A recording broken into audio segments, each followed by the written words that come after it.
Welcome to another episode of Four Guys Talking About AI. We got three guys today. We got Greg Sterling and John Gerard and myself. Hey guys, how's it going? Hey, What's up, Andy?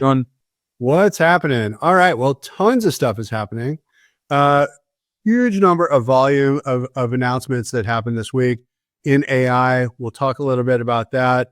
One of the challenges is how should we be thinking about all these features and capabilities and the speed of them, and we'll unpack that and how it even impacts businesses. Lots of news also with agentic AI. So AI turning into agents and having those agents do tasks for you. So we'll jump into that with Google Deep Research, Google's quantum chip completely changing the game with all of that. and proving that the multiverse actually exists, if you believe what the guy who leads that project said. I insist, it's real. Well, I'm sure we will find out soon enough. And the amount of computing power is mind-blowing. It's really crazy. So let's dig into the announcements that happened this week, because there were so many of them. I'm just going to just read off a few of them. There were several from Google, OpenAI, Microsoft, and Meta that happened this week. I'm just going to rattle off a few. I'm not going to go long into them, but we can talk about some of them. So Gemini 2.0 Flash, an experimental version with improved speed and performance, supporting multimodal inputs and outputs. Deep Research, Greg, you were talking about that. You want to talk about Deep Research and what that is? Yeah, just real quickly, it's kind of like a version of Notebook LM, but with a lot more kind of autonomy. With Notebook LM, you upload the sources and it produces content or analysis of those sources. With Deep Research, you create a prompt, any topic you're interested in, it goes out and searches the web, creates an outline, writes a report with footnotes. The functionality is really impressive. The content, I have not done a kind of thorough analysis of the quality of the reports that it generates, but it's very impressive what the capability, at least on the surface, is. And it's the beginning of a much more sophisticated kind of capability in that area. You can see where it goes, right? Like the ability to enter in a prompt of the end game of what you want and then have it do the work for you, which, before we started recording here, we were talking about what does this really do socially to people? Does you can see how it makes people very lazy on the one hand, and what does that do to society? So AI overviews, Google's AI overviews, that's the AI summary at the top of search result. They've announced more enhanced AI overviews. They're going to be coming out and rolling it out more globally. OpenAI has this concept of the 12 days of OpenAI for the holidays. They released a full version of the 0-1 reasoning model. It's a $200 a month subscription that offers unlimited access to GPT-4o and advanced voice mode. So for businesses that want to create capabilities and applications on top of that, that's really what that's designed for. They also announced Sora, which is their text-to-video AI tool. They introduced Canvas. Apple Intelligence was a big announcement this week with the new iOS that came out. So just tons of announcements going on between Google and OpenAI. And by the way, we should mention it was Sora. They meant it this time. Like they announced it like 9 months ago. Sora is here. It's amazing. And it didn't really happen, but it's actually, it's a real product now. So this is all, I would say these are all like, these are not vaporware announcements. Like this is real stuff that's happening really quickly. It's interesting on that note, you're right. So they really tried to own the space with that by making that announcement before it was released. But since then, you talk about Sora. You talk about Sora. Yeah. Because Google their version out before Sora was actually released. Oh. Yeah. And there were several others that sort of scooped Sora. I mean, Sora made the announcement and then several others that actually rolled real product out. I'm forgetting Runway in particular. Yeah. Runway is doing really cool stuff. It's pretty amazing what's going on there. And HeyGen is another platform. Yep. Microsoft made several announcements this week with Copilot AI. Copilot Pages, a collaborative AI canvas with rich artifacts. Your control system. Meta made several announcements this week. So let's get into what we were talking about a little bit there with respect to the speed of the rollout of all these announcements that are coming out. It's just a blur. It for a lot of people, even if you're in the industry, it's happening so quickly. John, talk a little bit about that. Like, what from your perspective, what are some considerations? Yeah, so I think this is unprecedented. We've talked about that before. That a technology would unfold and disrupt this quickly. And every time we have a new technology wave, that seems to be the statement about what's going on. This is faster than ever before. And that indeed is the case this time. That little snapshot of just what happened in 1 week in this space is a pretty good example of the pace of acceleration. And I think the big kind of a lurking under the surface important theme here is fast is not always good. And in fact, when it comes to disruptive technologies, technologies that evolve so quickly that there is not an opportunity to put the proper controls in place, or for regulators to kind of get on top of what's going on, it can be disruptive in ways that it's very hard to put the genie back in the bottle. And in particular with AI, there may actually be some existential things here that we risk by having this speed be completely unchecked. There's a really great book I finished. I was a little late to the party, but Mustafa Suleyman, one of the founders of DeepMind, wrote a book called The Coming Wave, where he talks a lot about this, and it's a bit of a chilling read. And he makes a really strong case that we've got a setup here that we're going to have to address quickly if we're going to make it through this with a little bit of grace, or frankly, with a high probability of survival. And I guess I would just maybe a couple points on that I think were great and critical here.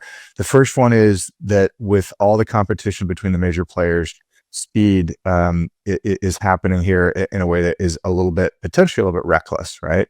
The second is, this is sort of unusual in this, but the AI space, since it came out of academics, there's a very strong bias towards publishing results. So up till this point anyway, most of the most significant developments around AI, including the paper that started it all, were published very quickly after discovery in major journals and made public for everybody. This has absolutely accelerated the pace of things, but maybe in ways that have created risk that is going to be very, very hard to mitigate. Well, Mustafa Suleyman is a very smart guy, and there was just a very lengthy podcast interview with him, which I read about but didn't listen to. But he's a very articulate, thoughtful guy. I've heard other interviews with him, and I think he's the CEO of AI at Microsoft, essentially, and I think Bing is now underneath his ownership. I don't think he's in a he's not talking about this stuff on a regular basis in his role as Microsoft AI czar. He's talking about commercial applications. He does mix that stuff in at the margins, but it's really about rolling out products, kind of keeping pace with rivals and pushing ahead. So I think the structure of the market, despite the intellectual recognition that maybe things should slow down or we need to be careful. I mean, look at Musk, right? Before he went crazy and became, certifiably insane, he was talking about the existential risks of AI. Now he's not talking about that anymore. He's just talking about building data centers and trying to compete. It's this frenzy of competition is driving a lot of this, and people are just kind of racing to one up their rivals, faster, better, monetize, productize, and land grab kind of stuff. Mm-hmm. Yeah, I agree with that. And those dynamics are so powerful. I don't know if any thoughtful individual can stop them. I mean, it would take concerted government action to do that, which is not going to be happening in the Trump administration. Yeah. That's the case that he makes in the book, which is that there's this incredibly narrow path to walk. And frankly, there is precedent for this. The nuclear armament, story was similar in terms of existential threat, and the need to, collaborate at a global scale to mitigate risk. I'm not sure, we're shooting out of the woods on that, but we haven't destroyed ourselves yet. And then similarly with, he refers to kind of the initial work around genetic engineering. And, there was a concerted effort among scientists to establish some regulations and guidelines around what was permissible and what wasn't. And many of those have actually made their way into policy. One of his important points, though, is that those things historically have taken time to unfold, and on this one we may not have time, right? I was thinking about this in the sense of if we respond to AI as quickly as we responded to the social media crisis, which I think now in retrospect appears to have devastated our communities and especially our kids, we're going to die. we're not going to make it, right? We won't be able to tolerate that kind of a slow response and, sit back and see what happens and then react to it on this one. What a bummer, man. I know, what a bummer. Right, I know, you're like Debbie Downer. I for one welcome our AI overlords. Well, no, your points are all very valid, and I think all too infrequently in the sort of realm of Silicon Valley and the tech industry, there isn't enough reflection about the broader implications of technology. People are just really super excited about whatever developments are happening without regard to what they might do.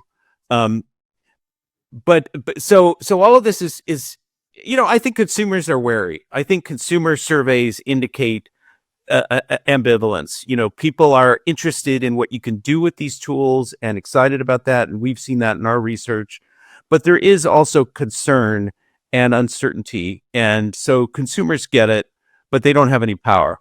They don't have any power. You don't know what you don't know is part of the problem here. And, right. And so, and the speed of which it's coming into market is just curious at best, right? So when before we started the recording here, we were talking about business implications as well. So if you're a software company, you have certain considerations. If you're a local business, your consideration, you're a small business, medium-sized business, whatever, you have different considerations because the way that you're going to adopt these technologies is going to be just completely different and practical than maybe a software company. So, well, you're in a better position, I would argue, as a small business because the costs are lower. The switching costs are, depending upon how you deploy it, are not high.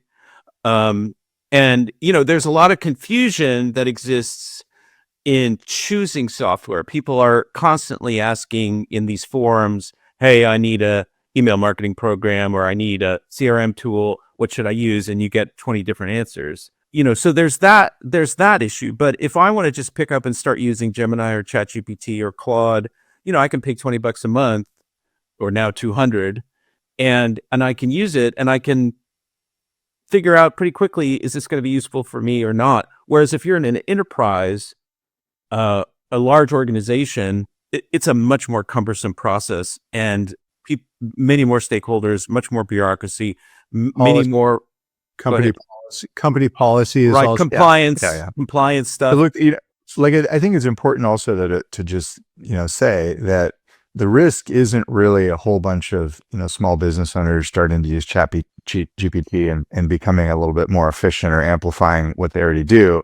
It's agentic AI, nested agents that you have the resources to power, where you go to one and say, hey, go find 100 software solutions that are highly disruptible right now and spin up 100 company builder agentic AIs, one for each one of them. And each one of those creates a business plan and spins up 20 operating AIs, one to do marketing, one to do development, one to do product, one to do customer reviews. Go build these and go take over these little niche, spaces. And that would be very disruptive to, all the micro SaaS folks and small businesses. And so like that's the kind of thing that has, the most disruptive impact. And actually it's the kind of thing that you might be able to sort of insert some regulation around, right? Like, there's the whole question of if we get to AGI and it gets out of the bottle, all bets are off. That's true. And that needs to be mitigated. And there probably needs to be a global organization that thinks about those risks and tries to figure out what to do with them. That's the Illuminati, I think, right? That is the Illuminati. Yeah. Or the lizard people. I can't remember which one. Policymakers that don't even understand how Facebook works, but they we're not going to have international cooperation on this. I mean, I would be very surprised because countries are competing with one another. They see this as a strategic asset, and the U.S. is trying to block Chinese chip acquisition, and the BRICS countries just formed an alliance to develop their own AI, and so it's an extension of international competition. Yeah. It's true. I mean, and I think, if you want to run the thought experiment about like, where does this go? What does it look like? I think, you can safely assume that everybody with a cell phone will have access to an extremely capable, high-powered agentic AI that can do just about anything you could imagine with the right inputs. And that will probably happen in the next 3 years, maybe 5 at the outside. Now, the one interesting kind of analog that's worth considering is this more like the fact that everybody also today has access to spreadsheets and pretty much everybody in the world uses them, but we are not all using them equally, right? Like there are plenty of people, everybody uses spreadsheets. They're game changing for everybody. But the way that this guy uses it, who just barely knows how to put the numbers in, and the way that this guy uses it, who's doing scripts and coding and macros and that kind of thing, it's like, it may as well be a different product, right? Yeah. So is that what agentic AI use looks like? Or is I think it does, right? I mean, we all have access to 3D printing too, but not everybody's using it. Well, I would argue that one of the things that AI is doing is simplifying things for people. It's simplifying coding. It's simplifying research. It's simplifying software to varying degrees and extending capabilities and making them more accessible. I mean, this is one sort of positive spin on all this. And, I think I agree with you guys that in certain cases, there's going to be levels of knowledge and skill that, are vastly different. But there'll be a lot of things that are accessible to a lot of people through AI, because the purpose in part is to open up more capabilities and deliver more value through simplification, which is one of the reasons why AI has been so widely adopted, because it's very much like search in that you can just put in some language and it does a bunch of stuff. Something comes out. Yeah. I mean, look at the video thing, Andy. Look at Sora. Yeah. Look at these. I mean, it's beyond my capability to create a video manually like that. I can't create it. I don't use Adobe Illustrator or Adobe Photoshop. I don't do graphics, and yet I can just say, hey, I need a picture that looks like this, and I get that, and I can use it. And I mean, it's really, to use the tired phrase, democratized access to certain kinds of skills that I don't possess and a lot of people don't possess. In the notes from the field kind of experience, one of the things that we're doing is we're building chatbots and voice AI chat for our clients. So voice AI that can answer the phone and have a conversation and present answers to any questions that customers have about their products and solutions, and really provide a great customer experience. It's a huge leg up for these businesses because it saves them time, it saves them money, it provides a better customer experience. So these are all benefits that are, that businesses are able to experience from these kinds of things. And that's the democratization that you're talking about. And very enormously valuable for these small businesses, enormously valuable because they're just overwhelmed with, running a small business has become arguably more complicated because of all the different marketing channels and all this technology. It's made certain things possible, but it's made other things more complicated. And these AI tools offer the possibility of simplification and taking certain kinds of burdens off the business owner's shoulders, which is great. I think, the question kind of ends up being, how sort of far up the strategy tree do these tools go? So like if you think about like kind of the hierarchy in a business, there's the visionary who kind of, here's the way the whole company works, here's the market opportunity, here's where I see the gaps, and then you've got like, okay, here's what we're doing on a day-to-day basis to exploit this, and here's how we're going to build the product and what it needs to do and what it can't do and how it serves the needs. And then you've got here are the wireframes associated with that product vision and all the features and functions, and then you've got, and here's the code right at the very bottom. And AI right now is kind of eating its way up. It's started off being pretty good at that code and getting better, and now it has at least some chops around product design development. What I wonder, and what's not clear to me yet, is the human, for how long is the human in the loop important at various of these places, right? So like we were looking at a video earlier where the video AI still has trouble with hands, right? It's got like this sort of, and it feels like there's something similar going on. If you ask an AI to help you build a product, you get these artifacts and weird things that show up in the product that you kind of go, that's not right at all. Like that looks very weird. I would argue the human always needs to be in the loop.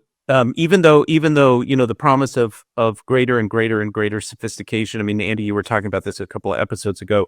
First, it was like a high school student, then it was like a college student, grad student, now PhD in certain categories. I mean, that will continue.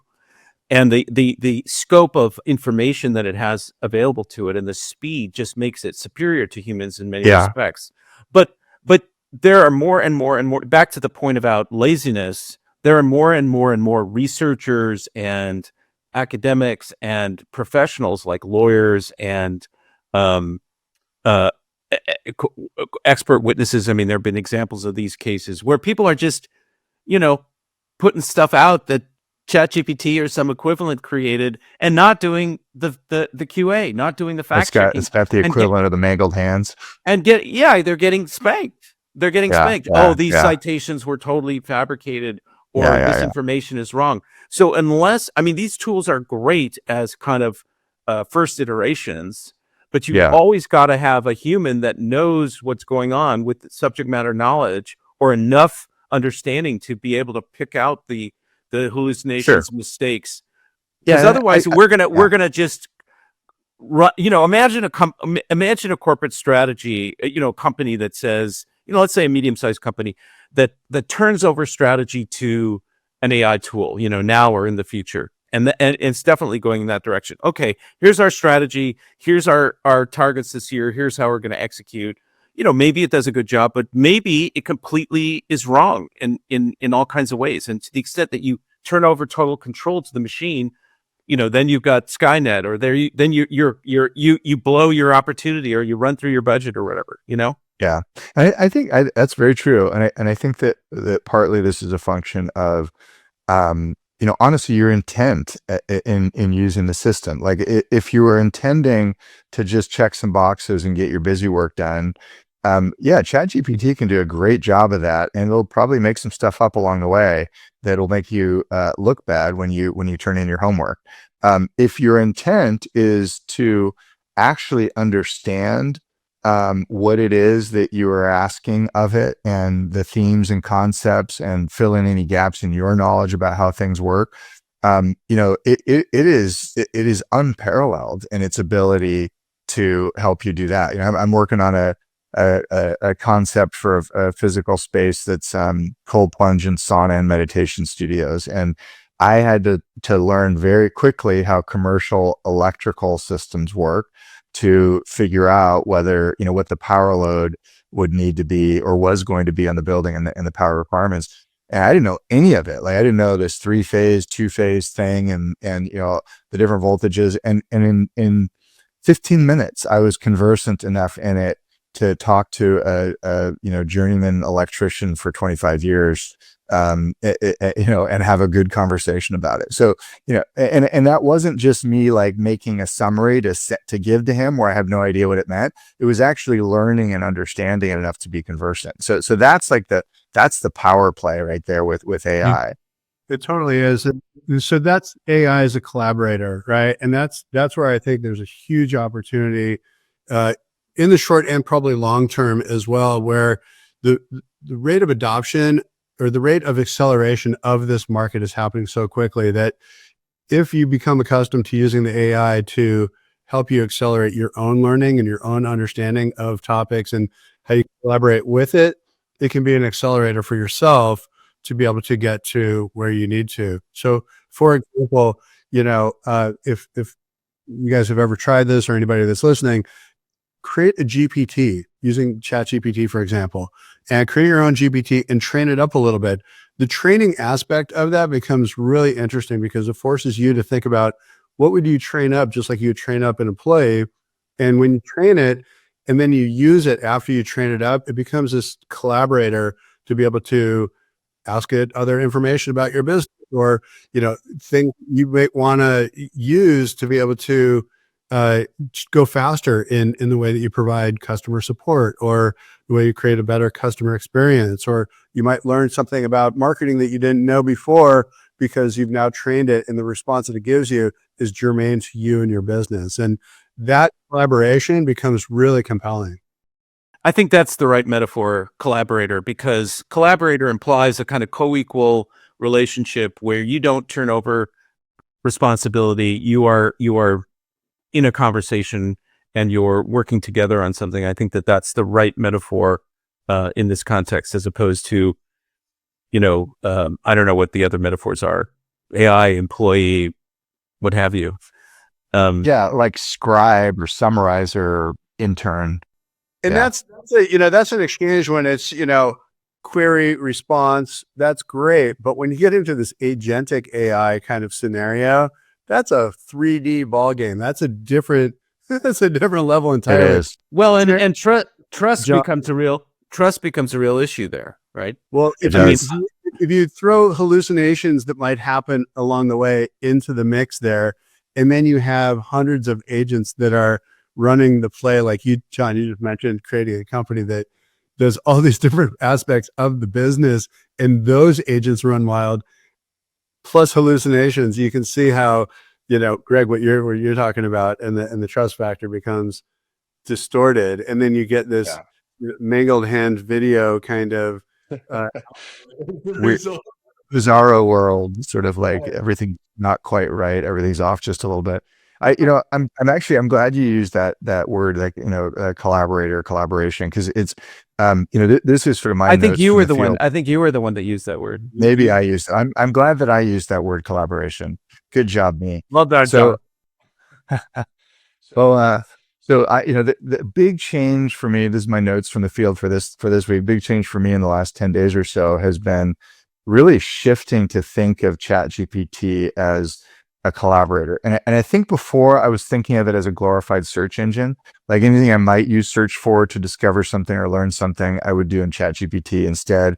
I was also using it for basic document creation and summarization, that kind of thing. But a couple of changes to the way it works and a couple of tweaks in the way I use it have been just stunning. And I'm actually sort of using it in a little bit of a coaching planning mode. I'm doing my end of year, beginning of year planning right now. And I gave it all my data and started kind of telling it more and more about myself. And I have to say that the advice and guidance and suggestions that came out of it were actually quite stunning. And some of these techniques I kind of picked up from other people doing things, and some I did on my own. But I want to do a quick demo for us, and I want you guys to participate.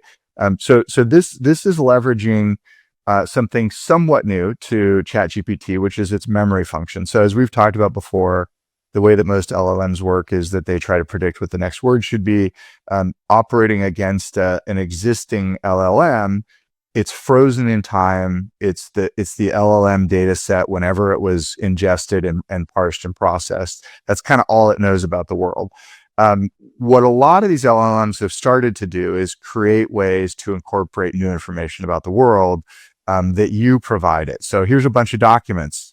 Let's incorporate these documents into our answers. Andy, this is the use case you were talking about with a company chatbot that now is aware of all of the products and offerings and announcements of a company.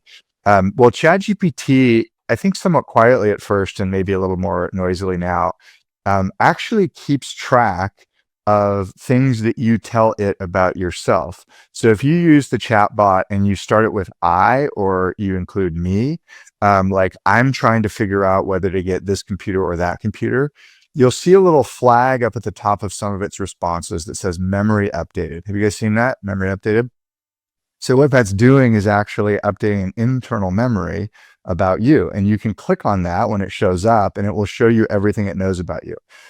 One of the things that happens when you do this is that it now has context about who you are, and it can actually weave that into answers to any question that you give it going forward, especially questions about yourself. Should I go running today or should I wait until tomorrow? It will actually now answer that question with some context about who I am. So here's a really fun prompt, and I want you guys to open ChatGPT, and you won't have to show your screen until you've already kind of like figured out whether you want to share it. Sure. But I want you to type in, you guys ready? Yep.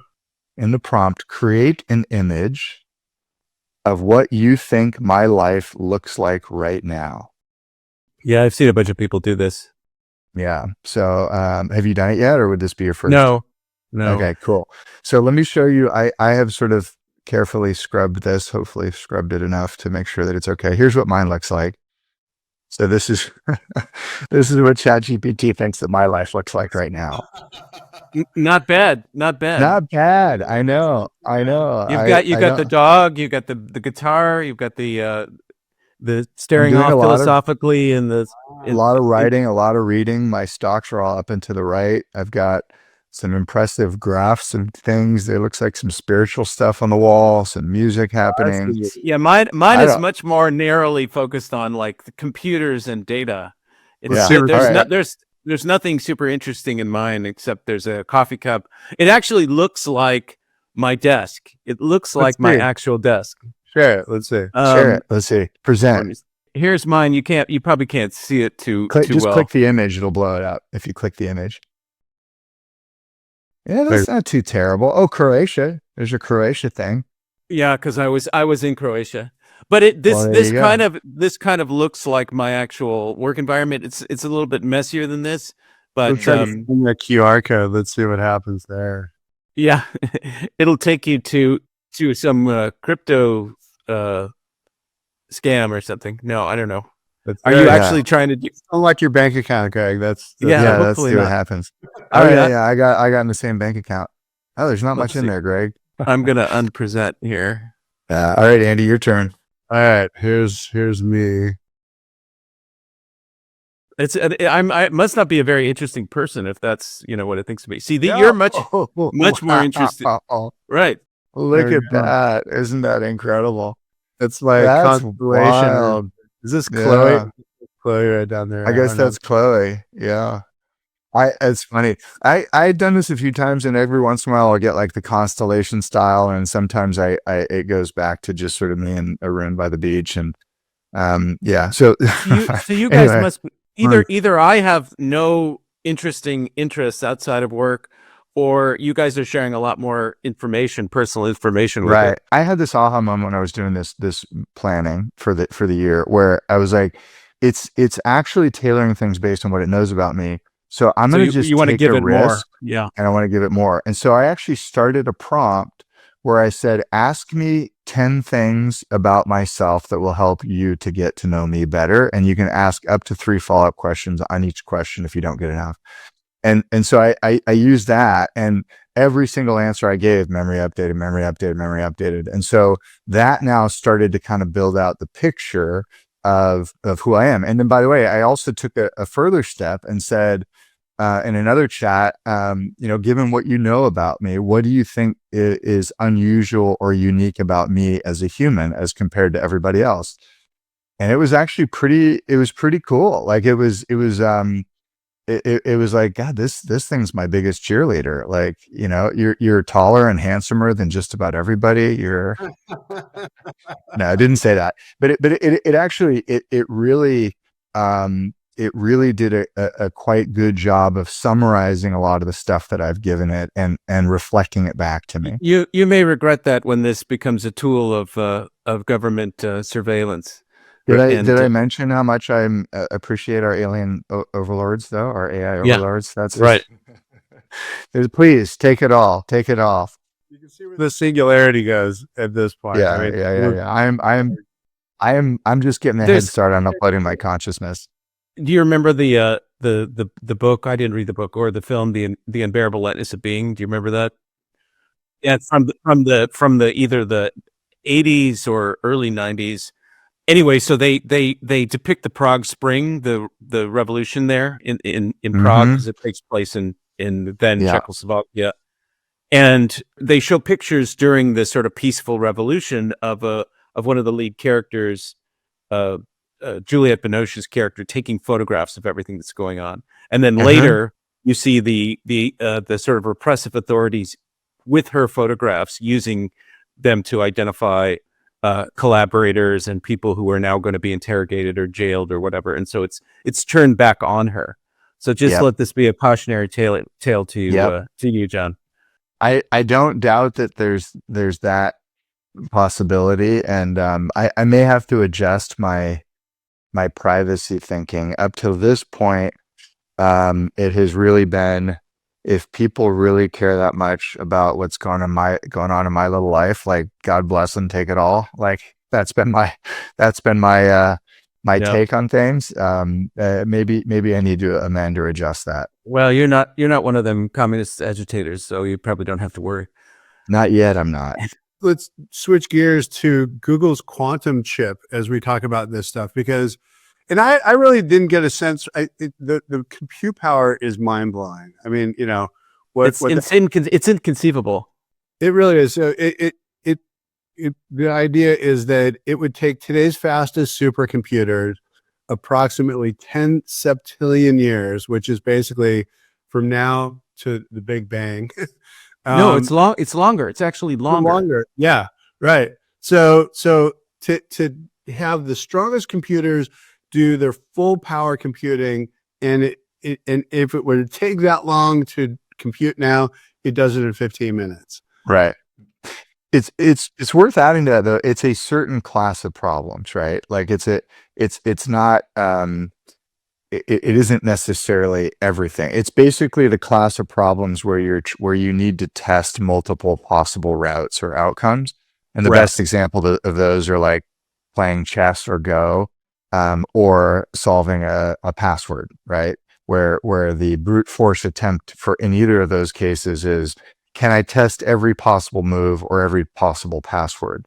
And the answer in the old world way, which is where we are today, is yes, and it's going to take a very, very, very, very long time. And the answer in quantum world, computing world, is I can test every possibility all at the same time. But don't you think the application is going to be much, much broader than that? Because you can test variables.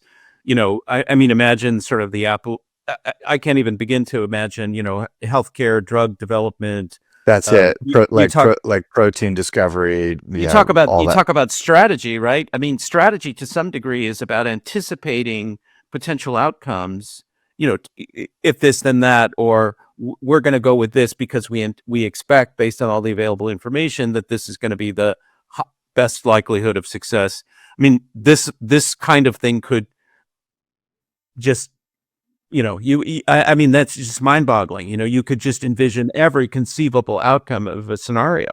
If you look at the biotech frame of this alone, what's happening is that there's the digitization of biology, of science before, that has always been science, but now becomes quantified in a different way. Yes. Quantumified.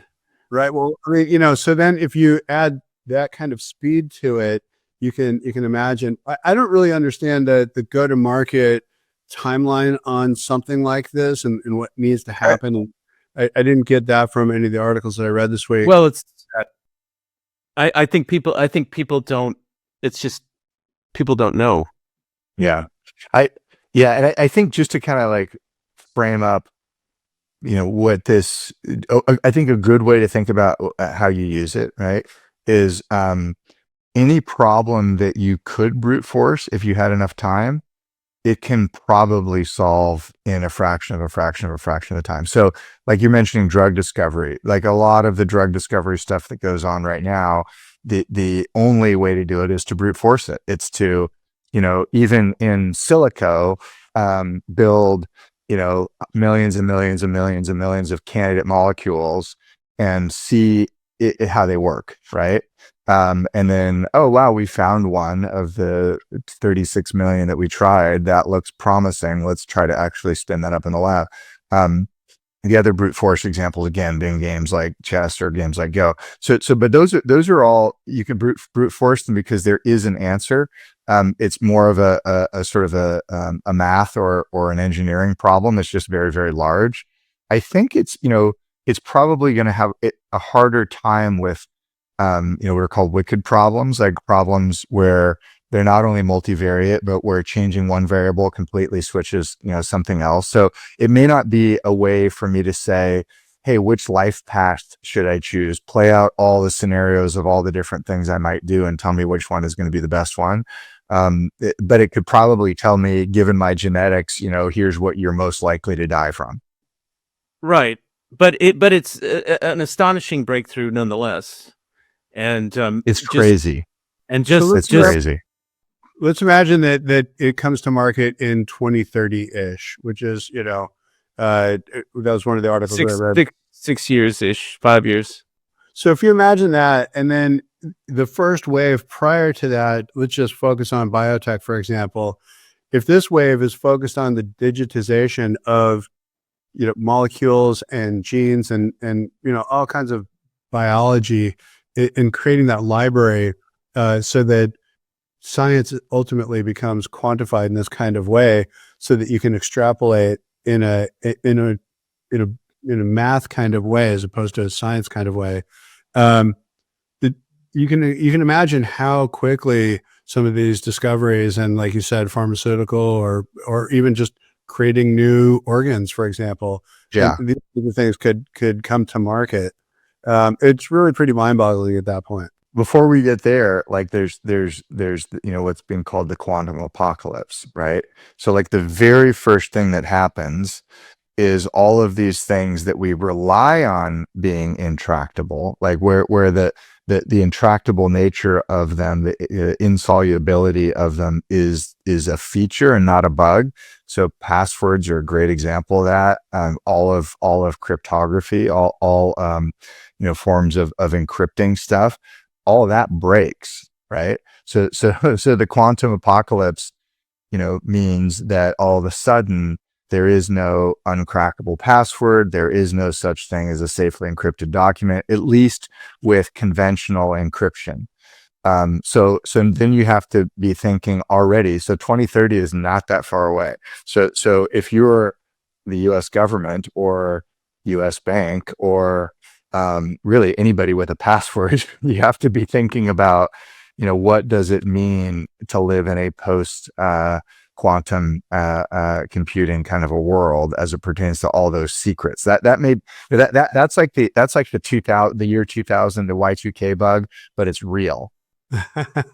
Sell your Bitcoin in 2029 is the yeah. Actually, I don't know. It's a good thing. I don't know how it actually impacts. I haven't looked into that, but I think the implications of this are very, very far reaching and probably touch most areas of society and policy, and we don't even really begin to sort of know all those practical issues. And we're not the only, country that's doing this, by the way. So like we just mentioned, from a national policy and global policy perspective, these are the equivalent of what could be, nuclear weapons. Right. I mean, this is an espionage tool if it gets into the wrong hands very, very readily.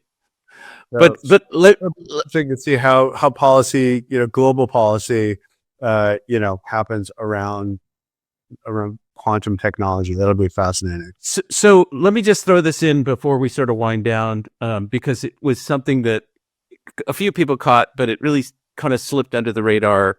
I mean, this whole announcement kind of was under the radar in a certain way, but this was really the most provocative part of it from my standpoint, other than the septillion number. So in his blog post announcing the breakthrough, Hartmut Neven, who is Google's quantum AI lead, That can't be real. His name? Yeah, it's an AI euphemism, or nom de plume or something. So he's talking about the septillion number, and he says this mind-boggling number exceeds known timescales in physics and vastly exceeds the age of the universe. It lends credence to the notion that quantum computation occurs in many parallel universes, in line with the idea that we live in a multiverse, a prediction first made by David Deutsch. So that's like a little kind of like, woo, what, woo, what's going on there? Yeah.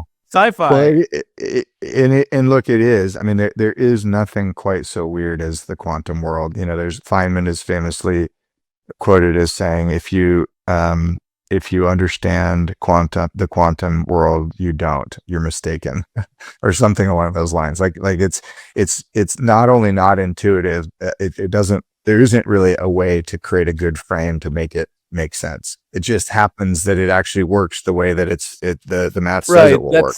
That's the whole superposition thing, which I don't begin to fully understand, is an example of that. Things can exist simultaneously in multiple positions until you enter into a observation, and then things become fixed.